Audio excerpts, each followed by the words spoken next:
evening. I'd like to call to order this meeting of the Clearwater Downtown Development Board for July 14th, 2021. I would ask everyone at this point to make sure your phones are on silent and to cease private conversations. I'll make sure my own is turned off, yes. I'd like to remind the board that when you are speaking, to speak clearly into the microphone so that the audio channel is present for people listening on TV, and also to make the minutes possible to be made from the recording. So just speak clearly into the microphone when you're addressing the other members of the board. So we'll begin with introductions of the members and ex officio members, beginning on my left. Ray Casano. Shahab Emrani. Festus Bobeni. Keenan Kinsel. Paris Morphopoulos. Terry Nowitzki. Caitlin Jammo. Frank Hibbert. Mark Bunker. Very good. So we'll go on to item number 2, and this is regarding the minutes of the June 2nd, 2021 meeting. Are there any corrections to be made to the minutes? Okay. I would like to request a motion to adopt the minutes of the June 2021 meeting. Motion to approve minutes from June 2nd, 2021 meeting. Thank you, Caitlin, and a second by Keenan. Very good. Okay, is there any discussion of the minutes? There being none, I'll call a vote. All in favor? Aye. Aye. It appears unanimous. Thank you. Okay, now we're on item number 3, citizens to be heard regarding items not on the agenda. And the rules are the comments are limited to matters relevant to our downtown. Comments on items on the agenda will be held until the agenda item. Speakers must identify themselves, and a 3-minute time limit will be enforced. Is there anyone that would like to address us?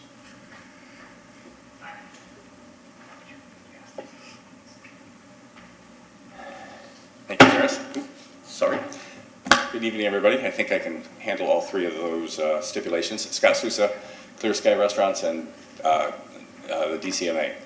Just wanted to take a moment and show you, we've passed around a poster that we have posted at over 40 restaurants downtown, that for something that's happening this Saturday evening. So I wanted, if everybody wasn't aware, we have the DDB sponsoring the Sip and Stroll this week.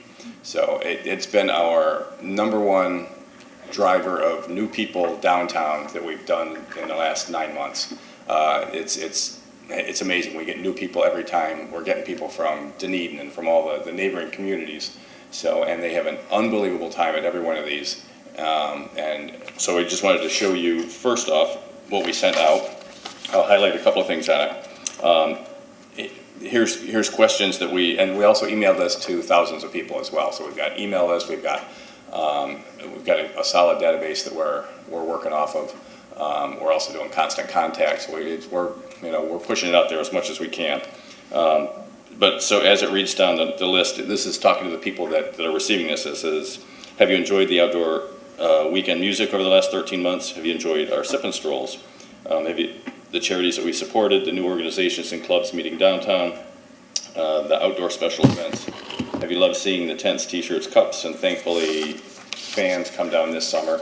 Add the video trucks to that as well for sporting events. And then it says, bottom line, have you enjoyed the new energy that makes up the district of downtown Clearwater?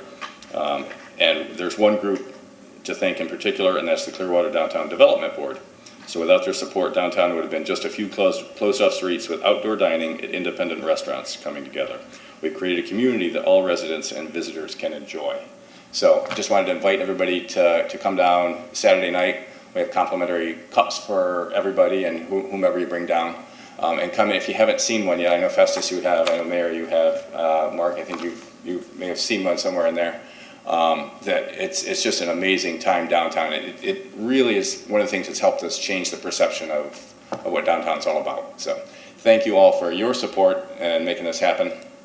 Next month we'll be back with some more an update on where we're at, what things that we've got going on, as well as some great ideas we have for the new fiscal year beginning in October. So we'll have a whole bunch of stuff for you next time we'll be on the agenda. But just wanted to stop in and say thank you and invite you all down. Hopefully you come down and have a great night. Question for you, Scott. Yes, sir. For any of the public that's watching, if somebody wanted to participate in this, what time is it at and where does it start? I should have said that, yes, thank you. So it is from 6 o'clock to 8 o'clock. The registration tents are on the 500 block of Cleveland Street. Big tents, say the district on it, you can't miss them. And then there are over a dozen restaurants participating. We'll have food and a beverage to sample from each. You know, we tell the businesses, do something that's indicative of what you do. Like, why would somebody, we don't want everybody just to have the same wine and the same, potato chips. We want something different. Why would they come to your business? So a little bit of something for everybody. What else? So it's the third Saturday of every month. So it's been extremely successful. Very good. It's an attractive poster, and I appreciate the mention of the DDB as a sponsor. No pain. I'm not arguing with anybody tonight, not giving you a hard time, not asking for anything, not asking for money. Painless. All right, I'll save that for tomorrow night. Okay. Thank you all. Thank you. We'll see you here. Thank you. Okay, so we'll move on to item 4.1, the May 2021 financial statement. And please help us with this. Good evening, Ann Lopez, CRA Program Specialist. Your first agenda item here is to approve the May 2021 financial statement for filing. Funds spent in May of 2021 were $9,942. Those items are listed in your agenda. With that, you had an ending balance of $517,475. Any questions? I had one question. Yes. I think we have Rosemary's replacement is now on board with us, correct? Yes. I noticed there's on one of the line items, the raising awareness of the DDB project. There is no expense on that so far this year, and we've only got a couple of months left.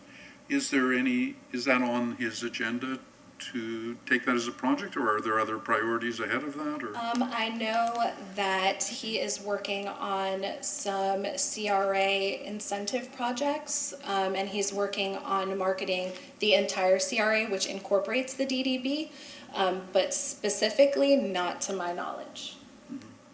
No. We're still working through some of this, and hopefully with Amanda coming back in the next couple of weeks, we'll be able to firm down what some of his roles will be to help support the DDB through marketing. Okay, well, he's already been here a couple of weeks, and Yes. we've been waiting for this. So. He's behind. Yes, but he's catching up very quickly. Okay, good. Yeah.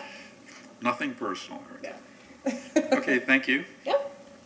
Actually, I would love to meet the gentleman. Sure. Eric, you want to come forward and just say hello to the board?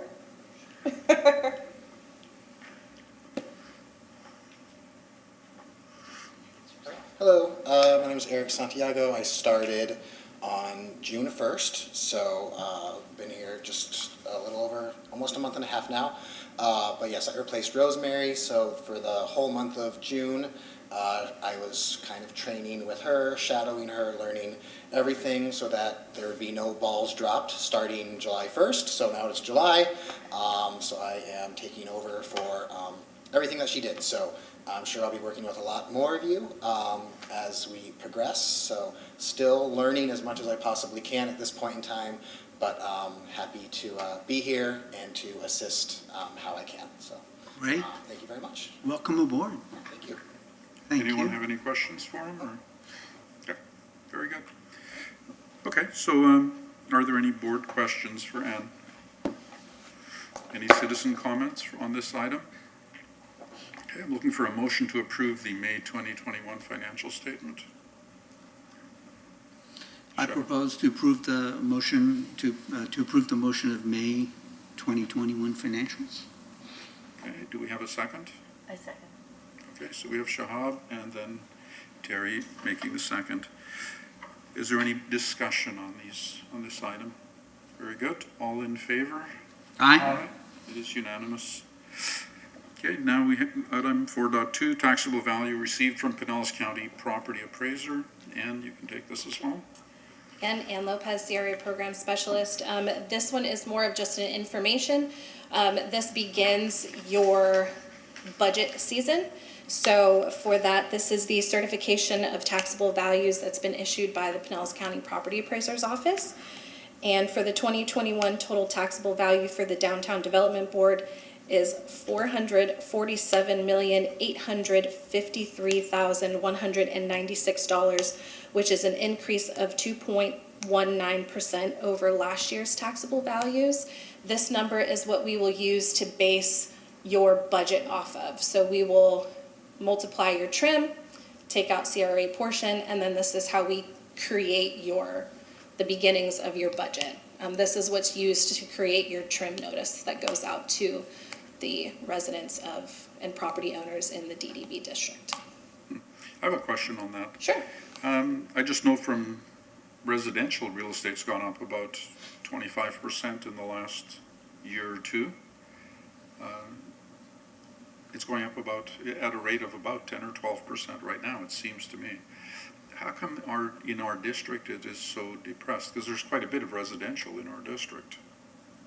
That seems like a very low increase. I would have to check with Monica on that. Monica's the city's assistant finance director. She's the one who works with the property appraiser's office. So I would have to ask her that I'm question. not asking for higher taxes. Yeah, please. Elise? Historically, the tax appraised value lags because they have to go out and appraise everything, then it's property by property, so you will have a historic lag. Okay. Okay. All right. Are there any other questions, Van? Yes, so as they do the appraisal, it's an automatic percentage. They'll increase the percentage as the value goes up, right? When you have a sale in a neighborhood and you do comps, the appraiser's office has to do the same thing, and it takes time. Okay, there's no automatic every property increases by such and such an amount because that wouldn't be accurate. So there's no magic wand. It takes time. It physically takes time. Understood, thank you. Any other questions from the board? Sure. Just a comment, I just wanted to tell you that Clearwater overall from the tax appraiser this year only went up 5.45 citywide. So we were one of the lower ones within the county. So I don't know that you're that far off. That makes a little more sense. Okay. Very good. Are there any citizen comments on this point? Okay, I'm going to request a motion to certify the taxable value received from the Pinellas County Property Appraiser. Point of order, do we need to certify it, or if This is just information only. On here it requests a motion to certify it. This is not. We were just following the format used before, so there's no motion required. I apologize. Okay, then I withdraw that request. Okay, so is there any board discussion on this point? All right, then we're done with this point. Let's move on to item 4.3. Aggregate millage rate of 0.9700 for fiscal year 2021-2022, and to set public hearing dates for the proposed millage and budget on September 8th, 2021 and September 15th, 2021. Ann?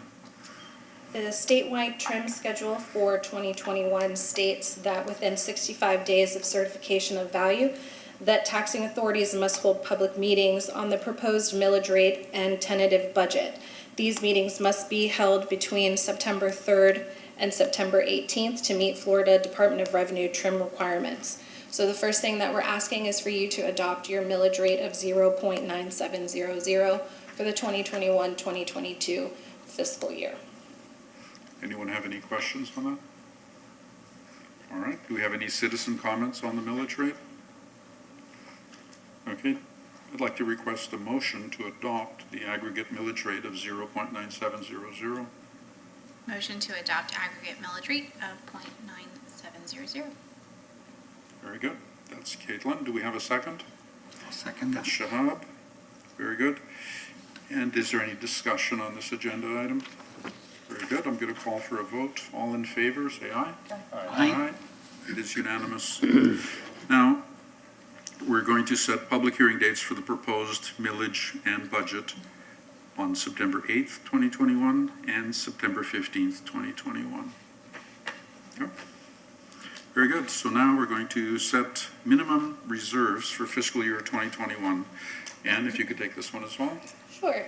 Ann Lopez, CRA Program Specialist.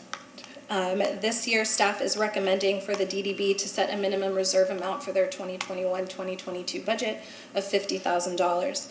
In 2016, the DDB approved to establish a minimum reserves as part of your annual budget process. And in January of this year, we amended the DDB budget and brought in those unallocated funds from previous years. And we increased your we increased your minimum reserves from 50,000 to 100, but it's staff's recommendation that for this upcoming year that you set it at 50,000. Okay, I have a comment here on this. Originally, when we set reserves several years ago, we had a percentage we started with, and then over time it changed, and we had, after much discussion, we settled on an amount of $75,000, which it stayed at for several years. And that was based on, we should have enough, if something happens if some catastrophe happens and we don't make our collections or we don't receive our tax funds, that we at least have enough in reserves to cover our CRA administration fees or our operating expenses. And so last year it went down to 50, I think. But I noticed now our management fees are around $75,000, a little over that. So my suggestion would be that we should, since the funds are there, we have excess funds, this would probably be a good time to set aside, to make that number 75 instead of 50. Just my suggestion. Anybody else have a comment, or? If that's the budget, and it's always good to have some reserve, so if it's workable, we can always change it to 75. I'll make a motion.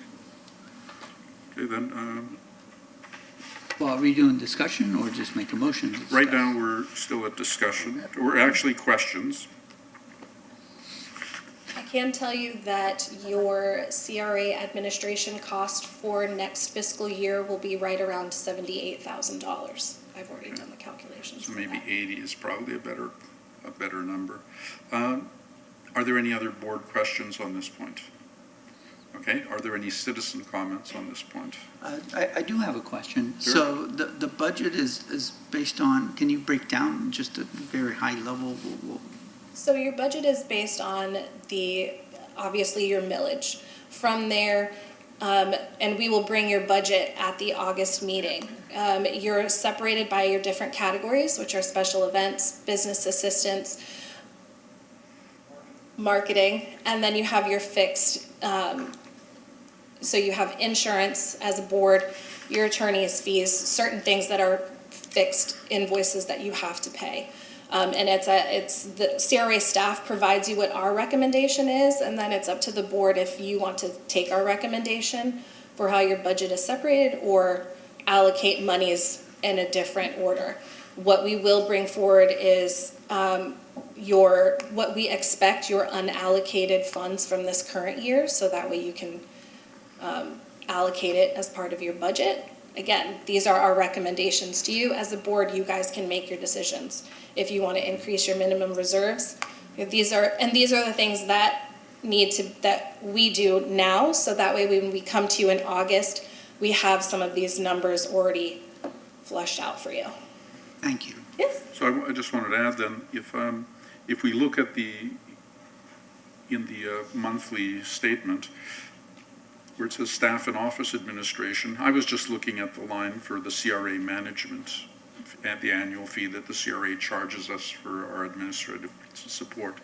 But she's correct that there are legal fees, public meeting notices, operating expenditures in addition to that, and they amount to around a little over $100,000. So maybe, I don't know.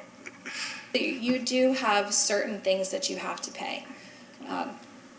Our attorney fees. Oh, for God's sakes, yes. For God's sakes.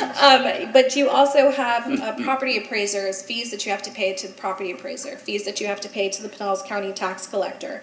as a special district, you have to pay annually a special district fee. You have your audit that has to be done every year. So these are things that legally as a board you have to have and you have to pay. That's why they're your fixed. And they're much easier to set Payments. aside when you have money in the bank than when you don't. Correct. And right now we do. Elise? Do keep in mind that it is highly unlikely that you will collect nothing. Yeah. In a regular business, you want at least a year, hopefully 3 years in reserves, not that many of us make that. But for this type, what you have allocated for marketing and events and that, the fact that you've allocated that means you've approved using up to that much, but you don't have to use that much. So you, in essence, have another built-in reserve in that if your collections are substantially lower than they are expected to be, then you are able to allocate from other areas, say, we're not going to be able to afford that much in events, we're not going to be able to afford that much in marketing. And so you don't really need to have, you need to have a healthy reserve. And I understand your 75% as a starting point. I'm not saying that's wrong. I'm just saying you do not have to have enough in reserves to cover all of your necessary expenses because you will be able to adjust as the year goes on if necessary. Understood. Anyone else have a question or something they wanted to say? Yes, based on that, so I prefer to use the funds to promote downtown than just have it be sitting there and not touched. So maybe just the 50,000 is good enough, given. Okay, so what we can do, unless there's any other discussion to be made, we could use a motion on setting the amount of reserves. I'll move to keep it at 50,000 or set it at 50,000. I'll second that. Okay, so we have a motion by Keenan, seconded by Ray. And is there any discussion, any further discussion? Okay, well, I've said my piece. Yeah, So- I mean, based on what Lisa explained, it makes sense. It's true, we won't be at zero, and if No, it's no, not available. We'll never be at zero. We won't spend it. Just in my experience, I've been on the board a long time. When there's money available, it's a lot easier to set it aside than when you need every dime. Of course. And if a situation arose that nobody predicted COVID, who knows what else is coming down the pike, if something happens at a time when, say, we have money in these other budgets, say we've allocated or promised it or approved it for other projects already and we're committed to those, well, it's no longer there as a reserve, even if we haven't spent it yet. If we told some organization they can have $100,000 to do something, I don't see how we can just take it back from them. So that money wouldn't be there. If we told the DCMA, here's $100,000 for next year, and we told them that in October, and something happens in December, well, I don't know that we can take back that money, can we? You can't. I'm not saying that. I'm saying that right now you've got unallocated funds in each group, each section. And until you approve the use of those funds for a specific purpose, they can be redesignated. Once they're approved for a specific purpose, they can't. So, using the CRA and using the CRA contract amount as your base of the minimum we want to keep as a reserve is a rational argument. You don't want your reserves to be too low.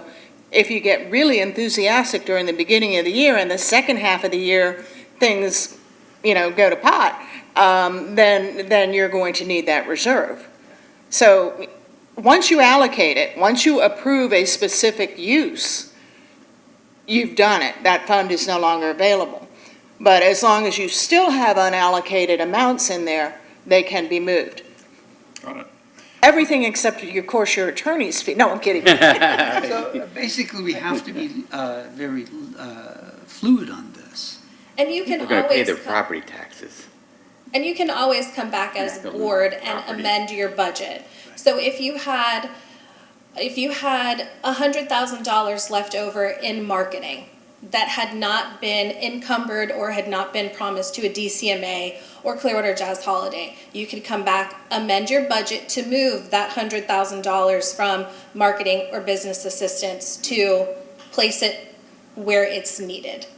So you always have that option. But like we did in January when we brought forward your unallocated funds, that is our goal moving forward when we bring you your budget, that we will give you an estimated amount of what we think your unallocated funds will be, so that way you can move it within your budget. Okay. How arduous of a process is it to raise the millage rate or increase taxes? I think the 0.9700 is the maximum amount. No, it's one is. I agree, I think that's. No, it's Taxes 1%. Down. It was reduced to 0.9700. In fact, it was reduced to some number near there, and then because it was like a 4-digit number at a meeting a few years ago, we just voted to change it to 0.9700 just to make it a rounder number, even though it's not a round number. So the I don't process- have the ordinance in front of me, so I would have to look at that. I don't. Yeah, It's I think 1%. I think, yeah. Don't we I have would, a we would have to motion go and a back and second? double check the ordinance. Yeah, we do. Well, Why we we're We could still discuss after a motion and a second? We're only supposed to That's when we discuss. discuss. Oh, okay. Yeah. All right. That's But when my we discuss. question was more, is it a long process, not whether it's right or wrong to raise them, just, but there's a 0.03 there. Yeah. That, is it a long, because that acts as a reserve also, if it's easy to raise. It's not really, you can't raise it in the middle of the year. I You can't, don't, I've never done You it. can only, People are gonna pay You their have to do it property now. taxes. They really are. Okay, never mind. yeah, you can't change it in midstream. Okay. yes. Yeah. Once you set this millage rate, this is what I use for your budget process going forward. So once you have approved a millage rate, this is what's used. We cannot change it moving It's set forward. once a year? You Yes. can change it. I mean, right now is when you're voting on it. Once you've voted on it, once it's gone through the two-step process, then it becomes unchangeable because we can't go back to the tax assessor and say, oops, we'd like a different amount. Of course. All right. Okay, Thanks. so let's not beat this to death. Is there any other discussion, or should we call for a vote? Okay, all in favor? Aye. Okay, it is opposed. I'm opposed. I think it should be higher. So it's everyone for it except for me. All right, let's move on to the next item. So that was the reserves. We're on item 4.5, appoint DDB members to serve as the nominating committee members for the October 2021 election. Ann, Ann Lopez, CRA Program Specialist. This is my last item for tonight. who are you again? I turn it over to Howard when I'm done. This is also the beginnings of your 2021 election, and this year we have 2 seats that will be up for election. Caitlin Jamo, Festus Corbeni, their term expires at the end of the year, so we will have 2 seats available. The nominating committee, committees are appointed by the chairman. In the past, it has been all members except for those whose seat are up that will help to canvass and find people within the community that are interested in serving and running to the election.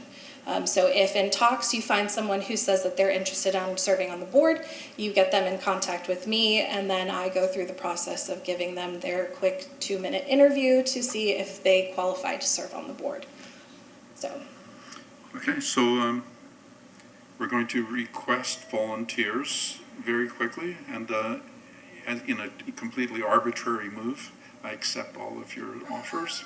Well, thank you. You are all members of the nominating committee, except for those running for re-election. yes, and if anyone is interested in running in the board, they can contact myself, Ann Lopez, with the Community Redevelopment Agency via email at ann.lopez@myclearwater.com, or they can contact any of you, and you all know how to get in contact with me. Elise? As members of the nominating committee, you do have an affirmative duty to recruit. Okay, you can't just sit back and wait for people to, you have to keep your ears open, you have affirmative duty to recruit. I do have a question, Mr. Chairman. Yes, Are there any restrictions for Mr. Corbeni? can you or explain? Sure. Ms. John? To serve on the Downtown Development Board, you need to either be a resident within the Downtown Development Board district, own property, or have your primary place of employment be within the DDB boundaries. So all of you either have your primary place of employment, own property, or live here within the DDB. Of course, but I was asking if Ms. Jamo or Mr. Corbeni can run again? Oh, or- absolutely. Oh, so you Yes, can run. there's no, they do not have term limits. The board does not have term limits. So if they choose to run again, they most certainly can. Okay, that explains the picketing out. in front. Yeah, right. Okay. So we're done with that point. So now we'll move on to item 4.6, the PSTA letter of support, Howard.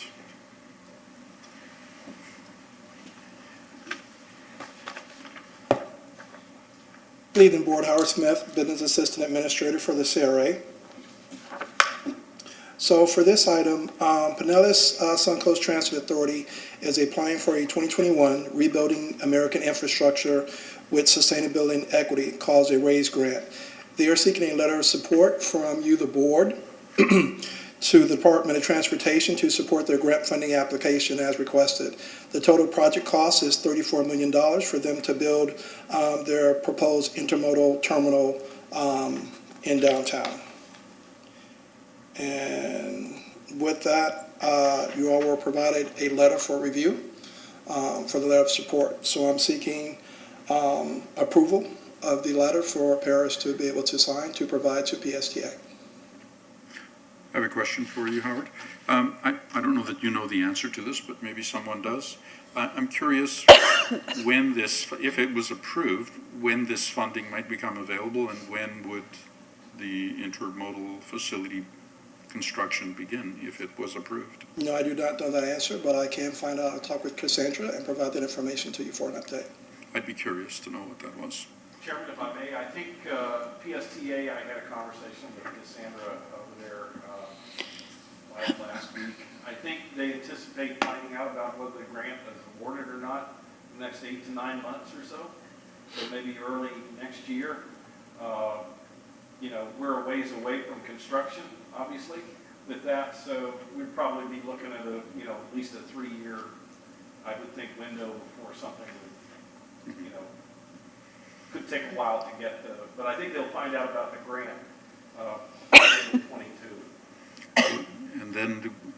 And then PSTA would have to put out bids and an RFP and so on. Right now, we're working, they have hired a design consultant.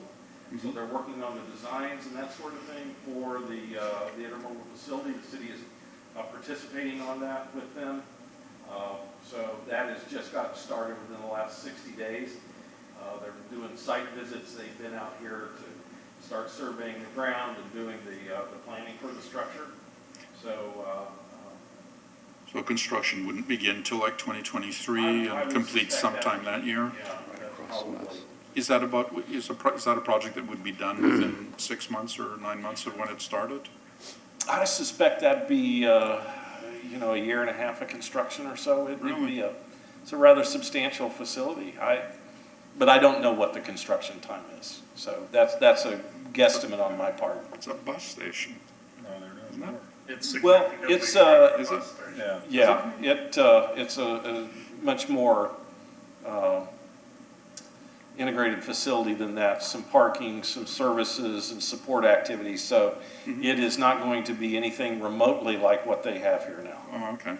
So it's, And the reinforced concrete that they have to put down because of the buses, there's things with that. But the city has started the process of surplusing our property. I've already signed a letter similar to the one that you're being asked to sign. okay. Is there any other questions for Howard? Where's it going to be? The proposed site, I believe, is at the corner of Myrtle and Court Street. The old Times property. Oh, okay. Okay, are there any citizen comments? Apparently not. So, quick question, what's the plan for the current site right now? Any The plan? current site where PSTA sits.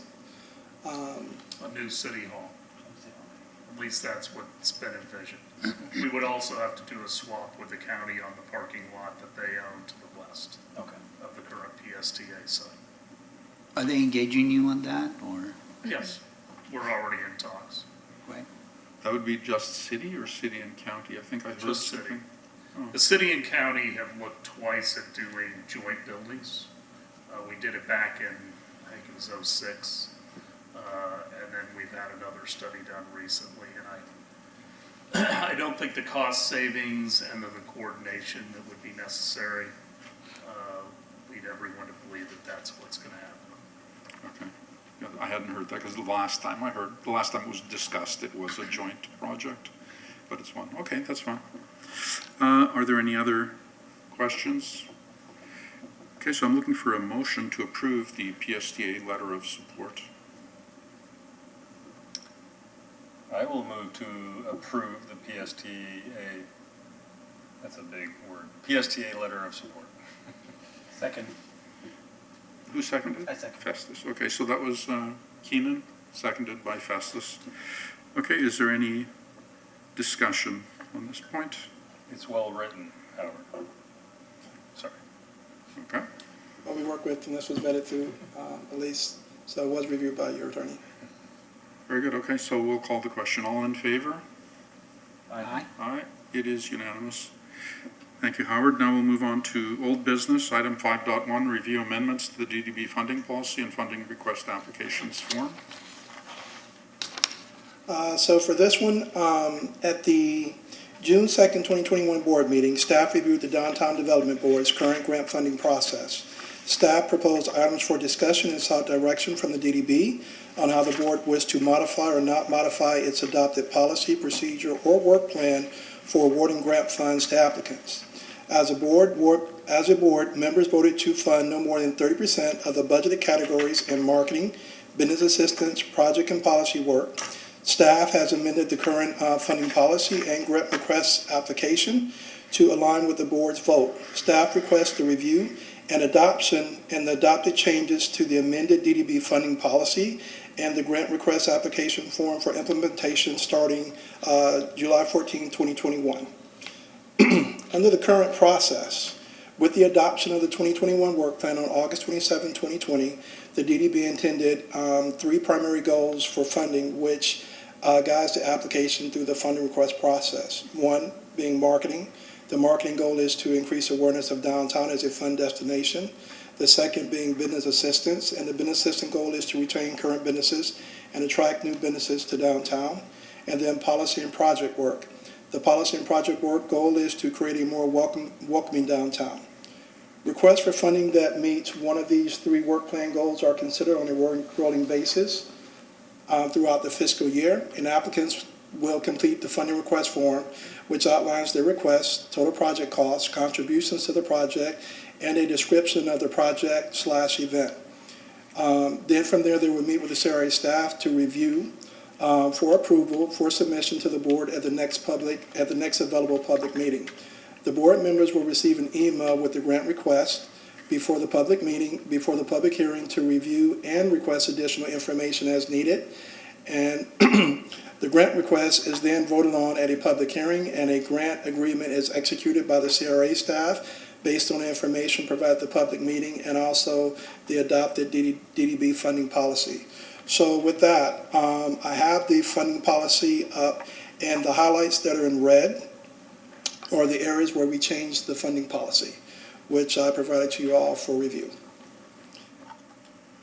So with that, I will ask you to be able to approve the amended changes to the funding request policy to reflect the vote that was completed by the board on the June 2nd meeting.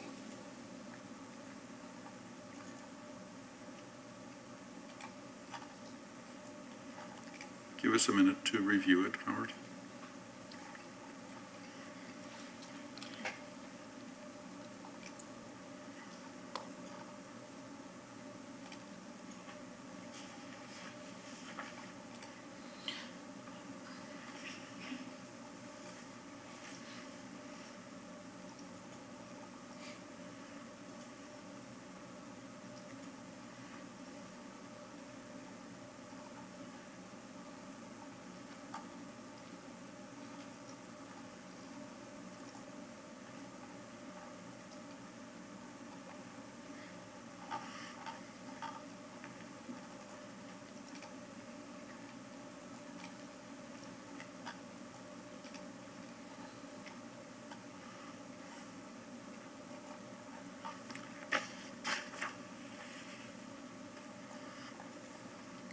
Okay, if, does anyone have any questions for Howard? When I read it, it looked like exactly the stuff it discussed. There wasn't anything added to it, correct? Or Well, changed? well, the highlights that are red is what we added to it to make sure that it complied with the recommendation that was posed by you and then, excuse me, proposed by Keenan, and then second by you. So with that, the specific changes to it would be funding for any group or individual will not exceed 30% of the budgeted category during the DDB fiscal year. So that is something that was newly added to it, and then also the application form is actually reflective of that also, which I'll go over that with you in a minute. But all these were discussed. Yes. Okay. Elise, did you have something you wanted to say? Other than the major substantive change about the 30%, a number of those changes were to clarify the process. So there were some areas that were unclear. It starts out with property owners, blah, blah, blah, are eligible. That's not enough for your eligibility. You still have to qualify otherwise. So we added only property owners, blah, blah, blah, are eligible because they still had to fill the others. So some of those other changes you see in red are to clarify the process. You can't go to the next available meeting if you haven't completed your application and completed the review. You can't go to the next available meeting if it's not a meeting at which funding requests are being considered. So a lot of those changes that you're looking at that just look like extra words are just to clarify the process so that people don't read it and think, oh, well, I'm a property owner, I'm eligible, blah, blah, blah, I go in. Or, I turned my thing in, and so now I get to go to the next available meeting. No, you have to finish the process. So it's just so we don't create false impressions of what the process is, okay? Thank you. It looked great. In addition to that, if I can add, also clarifying the process that we will also provide information to you all as a board for review, and then also be able to solicit feedback. So that way, when an applicant does come in, they submit their application to us, we review it, then we submit you all for review prior to coming to the meeting, and then you all as board members will have a chance to review the information and also solicit any questions or feedback so that when the applicant does come to the meeting, they can be properly prepared and provide you the information so that way you can make the best determination for what you want to fund. Good. Now, does anyone else have a question for Howard? Okay. Okay. Are there any citizen comments? Currently not. So I'm requesting a motion to approve the revised DDB funding policy and funding request application form. This is two-part, because one would be the funding policy, the next one would be the actual application. Do we need two motions for that? You should do it for clarity, do it separately. And your motion is to accept the amendments too.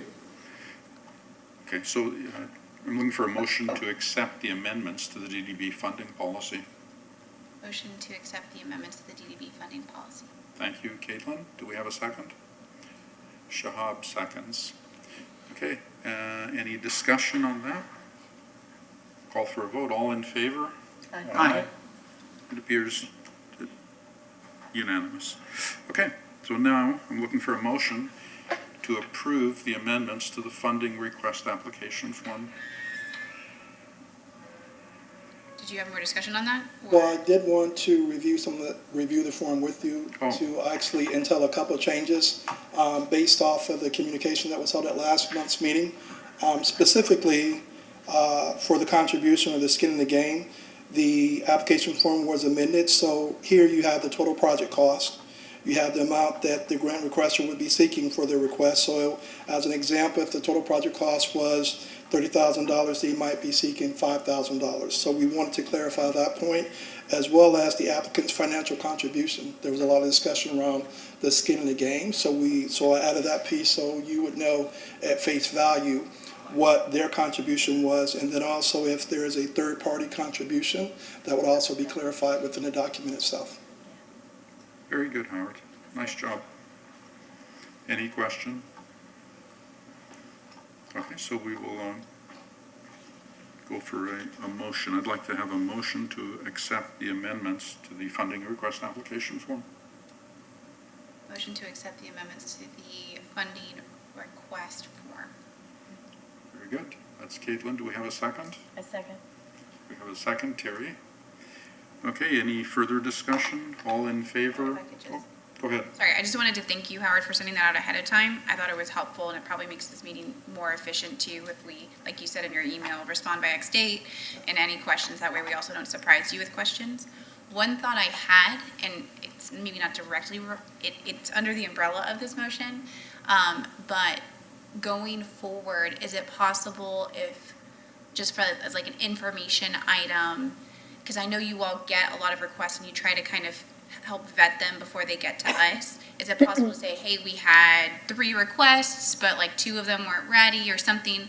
The reason why this made me think about that was we've obviously had a lot of back and forth where you all are helping get them vetted for them to come here, which is helpful to us. But I think if we know that that's an ongoing issue, maybe then we look at the policy again and see if there's more information to prevent a lot of back and forth on your end. Is that something that would be problematic? Just informal, hey, here's. So if I understand you correctly, what you're asking is basically when I send in any of the potential funding requests that will come for you, also maybe providing a short snippet of information that these are how many other requests that came in, and if they didn't meet the scope of the work plan on our end for potential funding, and say that these 2 requests were provided, but they do not meet the scope of the work plan, so we will not be bringing these towards to the board for whatever the reason may be. I think it would be Like that. helpful to me. I'm not trying to create more work, just insight of we're getting 200 requests or we're getting no requests, just so I get a sense of, do we need to maybe market, hey, we have funds available and we would like to market better and focus on getting more requests, or, well, we're already getting too many, but they're problematic because they don't fit the scope and maybe we need to change our marketing plan that way. I just think that that would be helpful insight from a higher level of how do we strategize getting our Well, that wouldn't be name out additional there. work. I mean, we're tracking what funding requests come in anyway, so that's not an issue to be able to provide you guys that information. If you want that with the updates, or if you wanted that to be a snippet when we come to these meetings under our CRA updates, we can provide that too. Yeah, just informal, or at least for me, it would be just informal. I would just like insights that might help us inform how we market going forward. Okay, I think that's an excellent suggestion. Caitlin? I think, Mr. Chairman, I think that was, we discussed it, and I asked a couple of examples, and he gave me a couple of really ridiculous ones that they come across. But actually, high level, it'd be good to know, are we getting any, or are we not getting very many? Very good. Any other discussion from the board? I'm going to call the question. All in favor? Aye. It is unanimous. Okay, And if I could 5.2. provide one more thing, Oh, just one as more thing. another point of clarification. I did want to show you all a sample. This is a sample of the staff report, and when we bring the staff reports to you all for the request, we will also provide this information highlighted in red. So we will let you know where the funding request money will be coming from, and then to get to that 30%, we will provide you your overall budget and what 30% of that cost will look like, so you can really make an informed decision about what you would like to fund. Which document are you referring to? This was the one I have, should be up on the screen, but it's right here in front of you. This is just a sample request of a staff report. So once you get the agenda for a funding request when it comes to you, you will literally see this and this information at the bottom, which is the appropriation code and the amount. This is where it will tell you your 30% of your budget and what that budgeted category funding amount is at that time. Yeah, I'm Which not is sure 30 what days in lieu. document this is. Do others have this document? Click on the first one, The first one? double click, and then it's gonna show up down there, you gotta click on it there. Is that on the screen here? No. No, Oh, I'm sorry.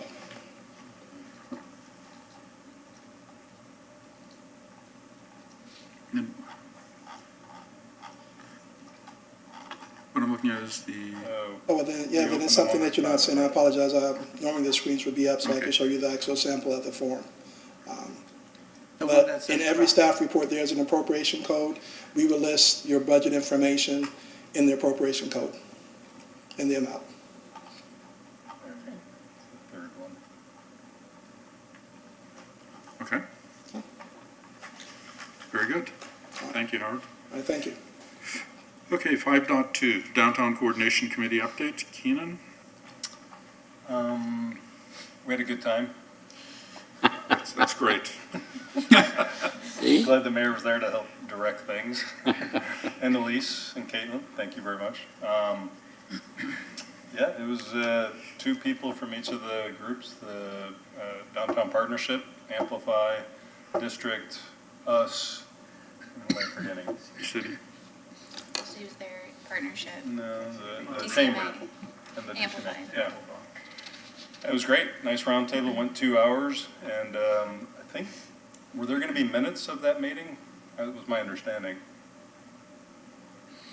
They were taken. There will be minutes, they have not been submitted yet.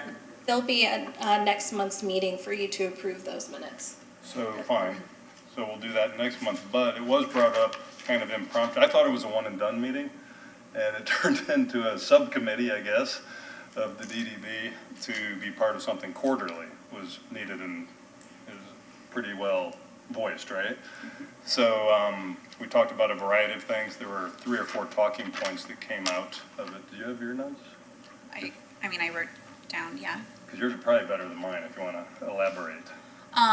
So there were a couple of, I mean, it started with the sharing of ideas. One of the topics that was discussed had to do with the partnership's kind of goal of having a tech week, which I think we'll get more information as they continue to go forward and perhaps our involvement with that.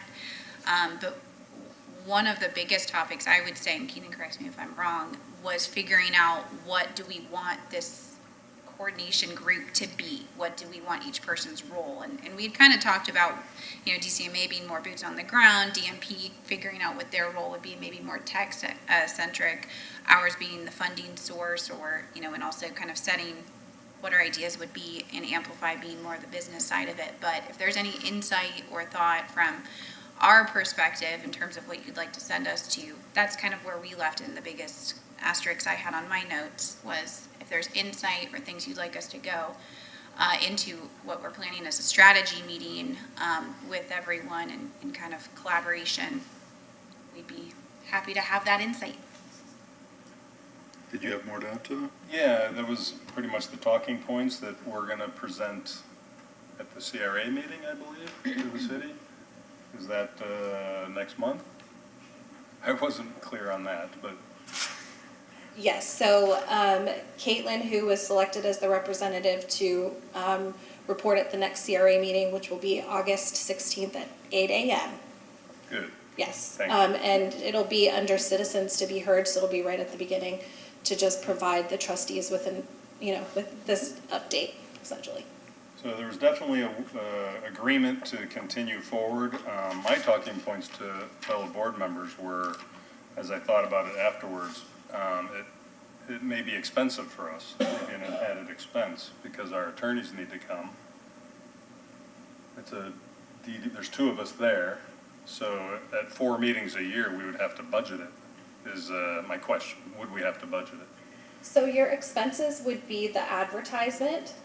So we would have to place an ad in the paper for the meeting because it is a DDB committee, which I know Elise explained at the meeting. So that would be I would say your quarterly expense that you would have, and the ad for that meeting was right around $100. And that's typical of what the ad cost is for just the regular DDB meetings. So there'd be no additional fees for CRA or attorneys being present? If you have me present, you're not required by law to have me present, but if you have me present, I don't yes, you'll have attorney's fees. Fine. If your next meeting is with the facilitator, you probably don't need me there. You do need to have minutes taken, and does that come under CRA, or is that a separate charge to the DDB? That's charged to the DDB. So it is a meeting then, and I believe it's like $25 an hour. So you will be paying to have minutes of every meeting. That's required for public. As I explained at the meeting, there is no way to turn this into anything other than a public meeting. You can't unmeeting it, so. Becomes a meeting, and then, so I guess my final question. The CRA fee, there's no additional fee? No.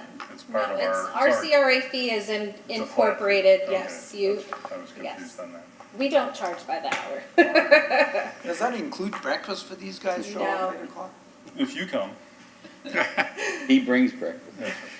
Okay. Aside from the advertisement and your fee to have your attorney there, and for Sandy, the only other fee that I foresee is if you choose to have a facilitator at the next meeting. And but those would be the only fees that, So we'll be getting the minutes next, at our yes, next meeting. in the August meeting, you'll get the minutes for you to approve. But at that meeting, it was suggested that we have a meeting in August and September. The meetings are actually the committee meeting minutes, so they're the ones who have to approve it. The committee has to approve it, and then they present it. Because it's hard for them to approve, they don't know what was said. Good point. Okay, does any board member have any questions of Keenan or Caitlin? Okay, thank you. We'll move on to the next item, 5.3, Equity Committee Update. Caitlin? Well, it actually ties in pretty nicely to the coordination committee meeting. One of the best things I got out of it, I would say selfishly from the perspective of the equity committee, is there was discussion, and it's a continued dialogue I'm having with Amplified Clearwater as well as the partnership in terms of ideas that they've had and events that they've already had scheduled that we may be able to participate in. Of course, I'm continuing to have ongoing discussions, forwarding and talking to folks about, our committee and our hope to get this off the ground, that sort of thing. And so the only directive I have is if folks have ideas, continue to come to me. Unless you're on the board, then don't. That violates sunshine. Okay. Come to me now. Any Tell me right questions now. from board members regarding this? Okay, thank you, Caitlin. Okay, at 5.4, CRA update. Is that Howard or Ann? Or Michael? Me. Very good, welcome, sir. This is my opportunity here. So, several things, a lot going on, as you're aware. Market Marie Saturday, this coming Saturday, July 17th from 9 to 2. This is a rescheduled July date from July 13th due to weather. The Downtown Clearwater Public Art Walk Tour is July 17th as well from 6 to 7 p.m. Folks can register for the Art Walk Tour by visiting downtownclearwater.com, and the cost is $10. The Clearwater Story Walk, read the book Happy, a beginner's book of mindfulness. This July, participants are invited to take a self-guided walking tour to read pages from a children's book in the windows of participating businesses in downtown Clearwater. This program partnership between the Community Redevelopment Agency, the Clearwater Public Library System, and Sustainability Division. Would call everyone's attention to the mural, intersection mural Summertime by Cecilia Lueza, located at Cleveland Street and Garden Avenue. Very colorful, inspired by the beauty of Florida's Gulf Coast. This design explores the visual effects of color and geometry while activating the intersection and providing a welcoming focal point for downtown Clearwater. This mural was completed on June 25th. The CERA's Downtown Streetscape Phase 3 is getting underway. There's some mobilization apparently occurring down on Cleveland Street with some heavy equipment. I think this has been a long time coming. We're glad to see this phase getting started. The project start date is July 26, anticipated completion date January of 2023. So between now and 2023, between this project and Imagine Clearwater, we're going to be a busy place down here. So I find that exciting and exhilarating to have all these improvements underway. The community kickoff meeting for this streetscape will be on Tuesday, July 20th at 8 a.m. or 6 p.m. at Envios Universal, located at 1462 Gulf to Bay Boulevard. There will be weekly open office hours with the CRA and the planning development staff. These will begin on Friday, July 30th from 10 a.m. to 11 a.m. at the Nature's Food Patch located at 1225 Cleveland Street. So we're going to focus on a lot of outreach to try to be able to provide information to the public and the businesses in the area about the status of the project. For anyone who would like more information on and project updates, you may visit myclearwater.com/streetscape. Street cafe update. Local businesses, as I would suspect you're aware, should have the proper approvals to continue operating outdoor cafes that comply with city ordinances and state laws. Current and new businesses must do the following. One is obtain an outdoor cafe permit. These are issued yearly, which requires compliance with location, design, and operational considerations. It is a requirement of the alcohol and beverage control folks to have an identified location where the sale and consumption of alcoholic beverages take place. And while we had some latitude under the emergency order for that, now that the emergency order is going away, we need to make sure that both the state requirements as well as our own are satisfied with the location, with the identification of those locations where alcoholic beverages may be sold and consumed in our public right-of-way. So this is really to kind of get everybody on a consistent and deliberate identification of where those serving areas are and what their limits are. Question, Michael? Yes, Chairman. So if it's mainly to satisfy the alcohol and beverage people, And the city's requirements for cafe permits so as well. Would a coffee shop like Starbucks need this permit to have outdoor Everybody who's going to use the public right-of-way should have a permit. I got it, okay. Okay. Also required is a proof of general liability insurance of $1 million. I mentioned the alcoholic beverage license, appropriate to the changes to their licenses for the state. Business owners should obtain their permit no later than October 1 of 2021. And if there's any questions about that, they should contact the Planning Development Department at 562-4567. So, two businesses I want to mention: the In and Out Taco, now open at 435 South Myrtle, and adjacent to that is Subway, 411 South Myrtle. The grand opening is coming soon on that business. So, Chairman, that's my CRA update for this evening. Great, thank you. Thank you. Any questions for the CRA, Mr. Delk? Go ahead. At our meeting, you just reminded me, the discussion ended up talking a little bit about things that are occurring downtown as far as sidewalk access and stuff, and then it might have to go citywide, correct? We started talking about that as far as permittings of other restaurants being treated the same. Well, that came up. We've encouraged sidewalk cafes, al fresco dining for years, so it was as if there was some special dispensation. I think really what's unique about downtown is that we moved out into the travel lanes, the right-of-way. So we really don't have an opportunity to do that all over town. Somebody mentioned Drew Street. We're obviously not going to put cafe seating out in Drew. So I'm not sure that I fully understood that issue. The city encourages outdoor seating where it's available. Public rights-of-way, the drive lanes cannot be used for that, obviously, unless we close the roads, which we are looking at doing down here. We've been doing, so that downtown is unique in that regard. That's simply not going to be extrapolated all over the community because it can't be. Sidewalk, sandwich board signs, things like that, those are allowed and regulated. Very few businesses have ever formally taken advantage of the requirements for a permit for those, and so it's kind of loosely observed and probably loosely regulated, if the truth be known, for that. So I'm not really sure what the issue is with downtown. It doesn't have to be universal. No, I don't know. We couldn't make what we're doing down here universal for the obvious reason of driving lanes. So, but otherwise, outdoor cafe seating are encouraged everywhere, that they can be provided and still maintain accessible routes. You can't block a sidewalk. So you've got to maintain 42 inches clearance for accessibility routes and that sort of thing. So some sidewalks, frankly, probably can't accommodate outdoor seating, which is why in heavy commercial areas you try to build wider sidewalks. So is that? Yeah. Thanks.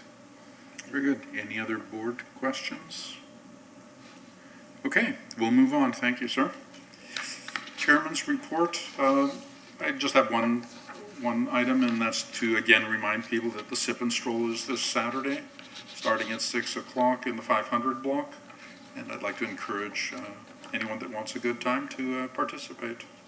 Okay, we'll go for board members to be heard at this point on my left.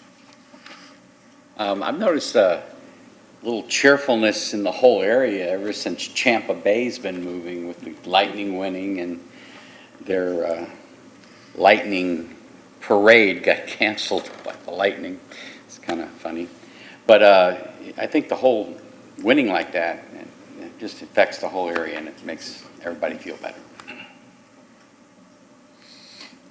Just thinking out loud, the two streets that we've blocked off in downtown, I don't know, maybe we could use some of our budget on, I don't know if we can or not, to make it look a little bit nicer at the ends with this, instead of a big old ugly concrete block, put some planters or something and just make it look better. Mr. Dock? Yes, we're working on that. We've been internally discussing the options for that for a while. I think we're trying to determine the cost benefit of how we want to approach that. We could do something as advanced as automated bollard systems that raise and lower in the streetscape. You could open it up, you could close it, you could do what you want. We've evaluated much simpler, less expensive options. Right now, the commitment from the city has been that we would allow it to occur through the end of the year. So for that reason, we tended to gravitate towards a simple, cost-efficient, literally probably $10,000 to $15,000 with a series of, maybe small bollards or decorated or painted jersey barriers. So give them a little artistic flair, if you will. On the westbound side, on the eastbound side, the south side of the roadway, having a gate that could open up, be kind of a basic pole gate, not real attractive, but it would be neater, aesthetically neater and more pleasing than what we have now, which is basically just kind of throwing some things out there to block traffic. But the recent discussion that we had with council was whether or not they would want to make it permanent. It appears as though that there are some among your cohorts downtown who think that it should be a permanent closure. So that changes the paradigm for us in terms of what we would construct there. If it's truly permanent, that's one thing. We've got to evaluate the public safety issue. So we briefly discussed that at the work session on Monday with council. I think we anticipate talking with them about that again on tomorrow night. So you may want to avail yourself of the video to look at the discussion on Monday. It came at the end of the meeting. And you also may want to follow what we're going to be discussing with it tomorrow night. So I think internally there is some conflicts, not the right word, but differences of opinion in terms of how security should be dealt with. We can make it extremely secure so that you could drive a dump truck in it and stop it, or we can do something less that, if somebody wanted to, kind of barrel through the middle of our cafe seating area, what's the level of that? And that's a big consideration with our public safety folks, I'll tell you. And obviously the cost goes way up. So, pardon? Painting that ugly concrete probably would be a nice one. Some of the artists come out and do. Right now, I think we're a little inert because we haven't decided, one, whether it's going to continue to be temporary, whether it's going to be permanent, and then what level of security we need to provide there, and then how important is the aesthetic element to upgrade that. And we've been talking about that for a good while. So just so you know, that's where it is. We're going to talk about it with council some more tomorrow night. So. Well, if Sean, I may anything add, else? one more thing maybe you guys would discuss would be that I travel on the Osceola. Well, the street is closed on Cleveland. One side is the construction, the other side we've closed the street. I don't know why the light keeps turning on and on. Oh, you can't go down there? Well, I think that's, we haven't made a lot of changes like that from the technology. There's some pavement striping, for example, at Garden and Cleveland. We got a through lane. I mean, if we go permanent or semi-permanent, we're obviously going to have to restripe the pavement there because it's not a through lane anymore. So there are some things like that I think we've not done in anticipation of it being a temporary, short-term situation, but we're going to have to take a look at that if we memorialize this. But we're aware of it.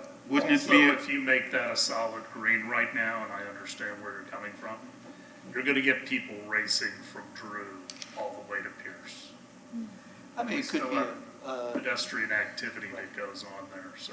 blinking red that makes everyone to stop and go, as opposed to just stand behind the red light because there's a, I suspect our traffic operations would not want to do that for the reasons that the mayor expressed. I didn't think of that, but yeah. okay, Festus? Yes, I'd like to thank the CRA staff and attorney for the great job they do. And just as the chairman says, we have a sip and stroll event this weekend. I would love to see more participation from members of this board. It's clear, so I challenge you guys to do that. Okay. They have lemonade. Yes, they will. I'll make it for you. Non-alcoholic wine indeed.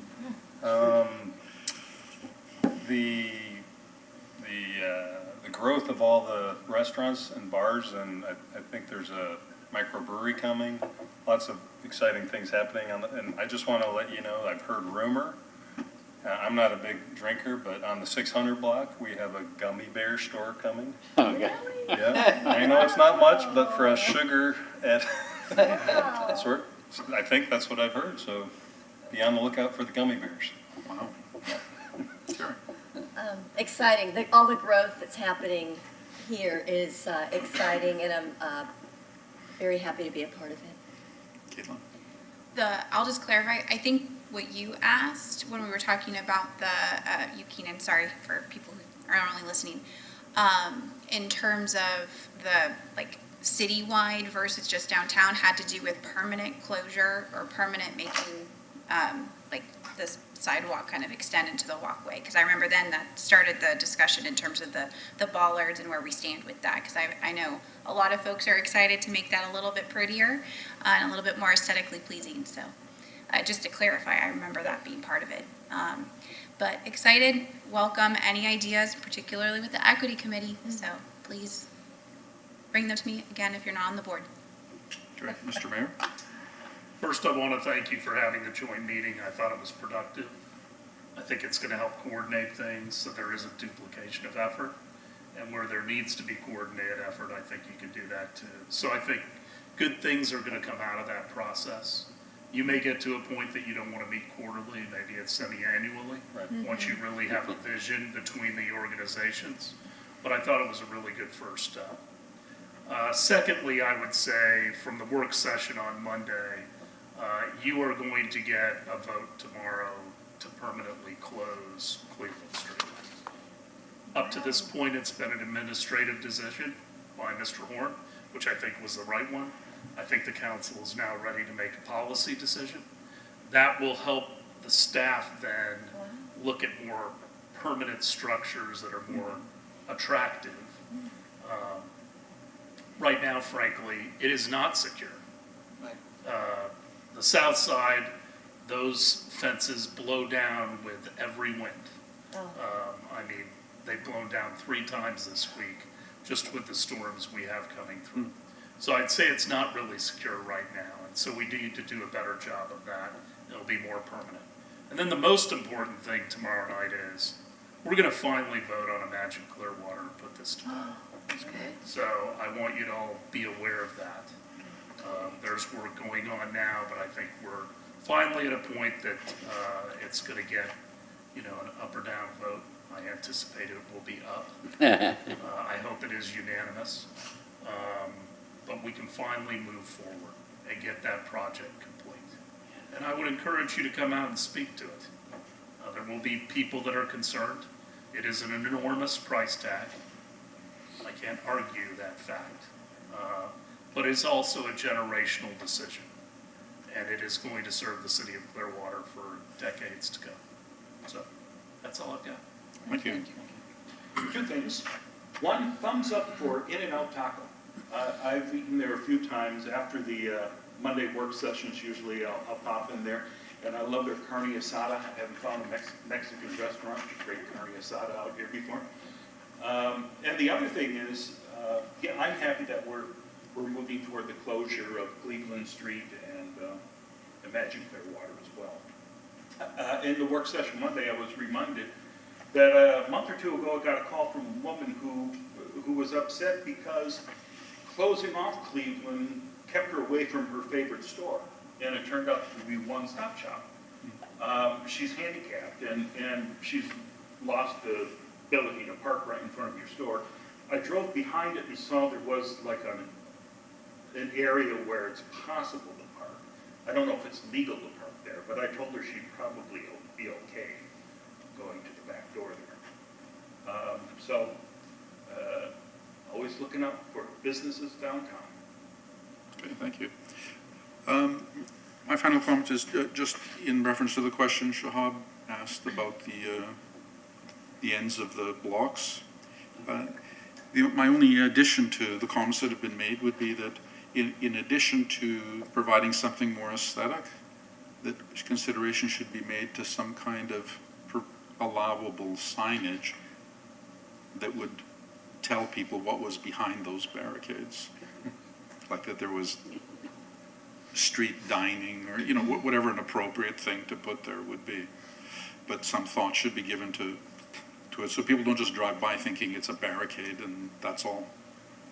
Yeah, okay. That's it. And just thank everyone for their participation. And at 6:47 in the evening, I declare this meeting adjourned.